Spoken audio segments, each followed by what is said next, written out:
So guys మేమైతే ఈరోజు mind craft మూవీకి అయితే వచ్చాము. మేమైతే ఈరోజు చాలా అరాచకాలు చేసాం ఈ మూవీ కోసం. మీరు ఒకసారి చూడండి. ఈరుపల్లె మొత్తం. సో ఫ్రెండ్స్ మైండ్ క్రాఫ్ట్ మూవీకి అనేసి వచ్చాము. ఇక్కడ ఎలా అంటే తెలుగులో లేదంట, ఓన్లీ ఇంగ్లీష్లోనే ఉందంట. మోయే అయిపోయినాం. ఏమైంది మళ్ళీ ఇంత దూరం వచ్చి వేస్ట్ అయిపోయింది గాయస్. కానీ తెలుగులో కాదు, ఇంగ్లీష్ వచ్చి అలా ఒకసారి వచ్చి రివ్యూ అయ్యిందో చెప్పేసి ఇంకా మేమైతే సినిమా హాల్లోకి వచ్చేయను. వీటి గురించి మీకు తెలిసిందో కామెంట్లో కామెంట్ చేయండి. దీన్ని ఏమంటారో తెలుసా? ఒకటి ప్రొడ్యూసర్ అంతే కదా. దీంట్లో చక్రాల్లో ఈ చక్రాల్లో వచ్చేసి టేబుల్ ఉంటాయి. ఆ టేబుల్ నుంచి ఈ టేబుల్ నుంచి వస్తాయి.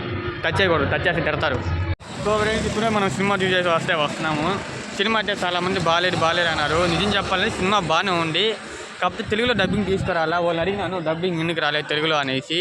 దానికి ఏదో టెక్నికల్ ఏదో ఇష్యూ ఉంది, టైం పడుతుంది కొన్ని రోజులు అన్నారు.